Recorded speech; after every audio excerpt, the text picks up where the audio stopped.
Now, with the COVID-19 resurgence disrupting our key venison markets across Europe and the US, New Zealand venison processors and marketers are making major efforts to again find new outlets for farm-raised venison cuts. So what sort of future will farm-raised venison have in New Zealand? In a retail space, Deer Industry New Zealand Chief Executive Innes Moffat joins us now on Sarah's Country. Sorry to use hell of a year, Innes, but I couldn't find any more adjectives.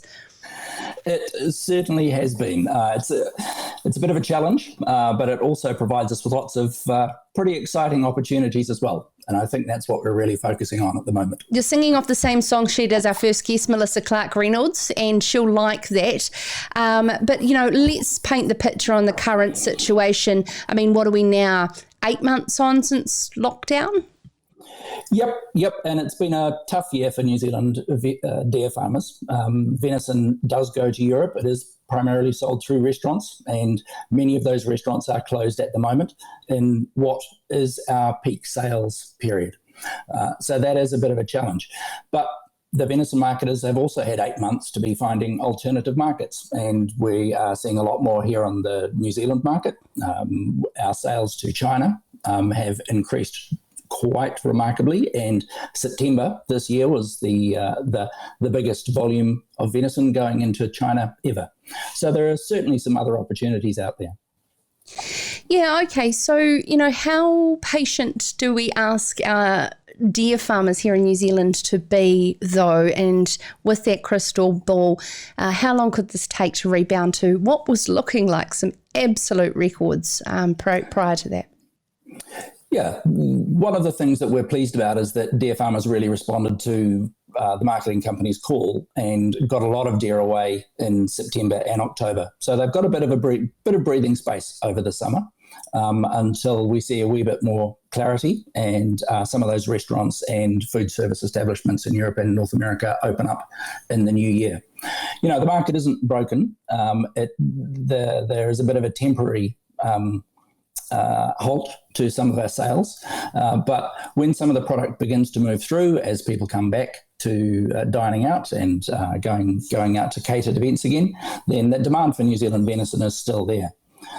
One of the things that Deer Industry New Zealand is doing is providing additional funding to all of the venison marketing companies for a big push into retail in North America. We haven't really had a concerted push into retail in the States before. So all 5 marketing companies have agreed that we can put a lot more effort into growing that demand for our natural, healthy and delicious New Zealand venison in supermarkets in the USA. So that'll kick off in the new year. And just again, as I was following on from Melissa Clark-Reynolds, who was earlier in the show, speaking about that lamb was enjoyed and understood in restaurant environments to therefore take home as that in-home experience. For a meat such as venison that they're unfamiliar with, how do you tell not only the story of how New Zealand's farm raised is unique, but also how to cook it? Yeah, and that's one of the things that's really good about venison is it is really easy to cook. I dipped into our local supermarket chiller the other day and picked up a couple of packets of cutlets, threw them on the barbecue for about 3 minutes each side, let it rest. It was absolutely delicious. So the cooking is pretty easy to do. But one of the things that the companies are doing, they're starting off with more familiar sort of products. So they're presenting it as venison mince, ground venison, as they call it in the States, but also putting it into some formed products as well. So some meatballs, some patties, and also perhaps mixing it in with some other slightly more familiar meat so that people can be buying something which is within their normal repertoire, but it's got an element of the exotic about it as well. We look at what the bison industry has done in North America, where they've taken a very unusual or not commonly consumed meat and really turned it into a supermarket staple. And we think that will open up some paths for our venison as we begin to expand the retail range up in North America. Oh, interesting. And Annette Scott has covered over on the same page on Farmers Weekly also around that the deer velvet is looking positive amongst what's going on. We had Reese Griffiths on the show not that long ago. How are things looking going into the new year?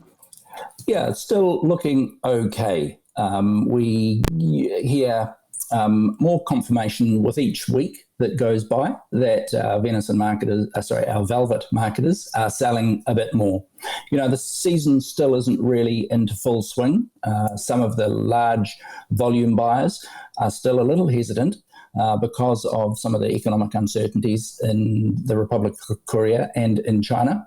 But we're pretty confident that things will tick along.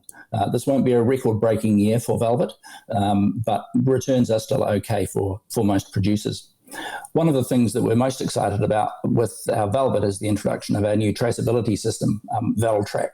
It isn't introduced yet, but it will be rolled out over 2021, and that's really going to underpin New Zealand's reputation for good quality, good animal welfare, and also good hygiene on the farms. So that's going to be a bit of a positive step for the velvet industry in the year ahead. And I know that velvet is one of many of New Zealand's products that has a race against counterfeit products as well, because it's got such a huge reputation. Will VelTrack sort of plug into blockchain and provide some security around, that it is absolutely New Zealand velvet? Yep. It is a pretty sophisticated traceability system. It's not blockchain. I don't quite know what blockchain is, but this is a from farm to processor to export market RFID traceability scheme, so that every stick of velvet which is exported from New Zealand will have its own unique identifying number, so that if somebody's picking up that stick in the marketplace, they can have absolute confidence that this has been produced in accordance with our high animal welfare and food safety standards, and has come from New Zealand. And how is the perception around wild game and wild meat, etc., in Wuhan, China, the wider China? Has that started to settle down, and have the Chinese been able to understand the amazing health benefits of both venison and velvet for what it is, farm raised? Yeah, we were certainly very pleased when the Chinese authorities recognised farm-raised New Zealand venison as an approved species, an approved meat, earlier in the year, and that certainly opened up the importation pathway and also the pathway towards a few new channels. We wouldn't go so far as to say that everybody in China knows that New Zealand venison is farm raised, but we're making some really good strides in getting chefs and some retailers much more familiar with the cuts which are available from New Zealand, and we're working out which of the numerous different styles of Chinese cuisine that venison really fits in the best, so that we can then be taking some preparations to chefs who haven't normally worked with good quality venison before, and show them how they can turn out some dishes which are really going to impress the guests in their restaurants. Fantastic. Thank you so much for taking the time to join us, Deer Industry CEO Innes Moffat. And May 2021 bring some wonderful times ahead for our deer farmers, because I tell you what, I know a lot of deer farmers in New Zealand, and they are not only pioneering but resilient is a great word to associate with them. And so if you ever want to learn a thing or two on navigating the seas ahead, talk to a deer farmer, in my mind. This is Sarah's Country.